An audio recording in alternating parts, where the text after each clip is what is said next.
Քո հրաշքն ամեն օր ուղերձների շարք։ Աստծու խոստումները քեզ համար են։ Վստահաբար կարող եմ ասել, որ բոլոր այն խոստումները, որոնք Աստված տվել է քո կյանքի համար, անպայման կատարվելու են։ Նկատել ես, թե մարդիկ որքան հեշտությամբ են խոստումներ տալիս։ Ինչ-որ մեկն ասում է՝ «Այո, խոստանում եմ, կանեմ դա այս շաբաթ», իսկ հետո սպասում ես մի քանի ամիս և խոստացածն այդպես էլ իրականություն չի դառնում։ Քեզ հետ նման բան երբևէ պատահե՞լ է։ Երբեմն ստացվում է, որ մենք էլ ենք խոստանում և չենք պահում մեր խոստումները։ Սիրելի՛ բարեկամ, Աստված, սակայն, միշտ հավատարիմ է։ Նա մարդ չէ, որ խոստանա ու չպահի իր խոստումը։ Նա Իր խոսքում հայտարարում է.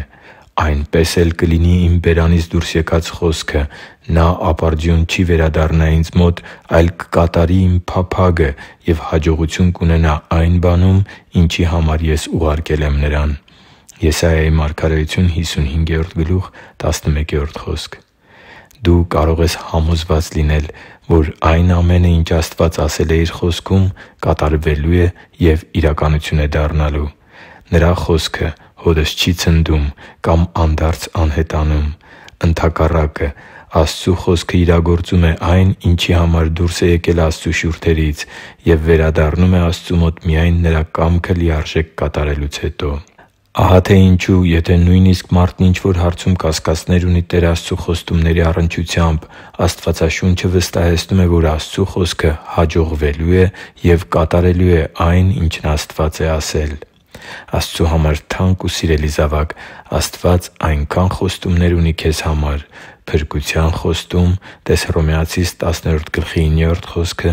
խաղաղության խոստում (Հովհաննես 14:27 խոսք), բժշկության խոստում (Ելից 15:26 խոսք) և այլն։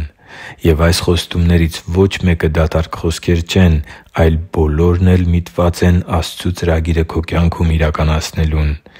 Ես շատ քրիստոնյաների եմ ճանաչում, որոնք սիրում են ընթերցել ու անգիր սովորել Աստծու Խոսքի այն հատվածները, որտեղ Աստված հատուկ խոստումներ է փոխանցում Իր ժողովրդին։ Սա անշուշտ հրաշալի է։ Սակայն իմ ճանաչած այդ մարդկանցից ոչ բոլորն են ուշադրություն դարձնում Տեր Աստծու հրաշալի խոստումների իրականացման համար անհրաժեշտ պայմաններին։ Փորձի՛ր տեսնել ու բացահայտել Աստծու խոստումների իրականացման պայմանները։ Դրանք հենց այդ նույն խոստման խոսքի մեջ են։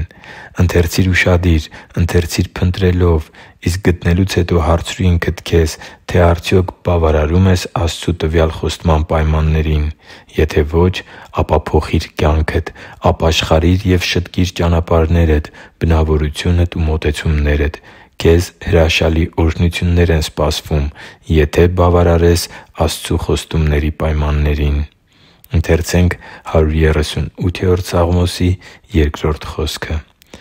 «Երկրպագություն պիտի անեմ Քո սուրբ տաճարի առջև և գոհություն պիտի մատուցեմ Քո անվանը Քո ողորմության համար և Քո ճշմարտության համար, որովհետև Դու Քո ամեն անունից Քո խոսքը բարձրացրիր» Աստծու խոստումները երաշխավորված են։ Աստված երբե՛ք դատարկ խոսքեր չի ասում։ Ամենը, ինչ Նա ասում է, չի կարող չիրականանալ, այդ թվում նաև քեզ տված Իր խոստումները։ Հիշի՛ր, որ դու Աստծո հրաշքն ես, և Աստված սիրում է քեզ։ Շնորհակալ եմ, որ դու կա՛ս։ Սիրով և աղոթքով, Արման Մանուկյան։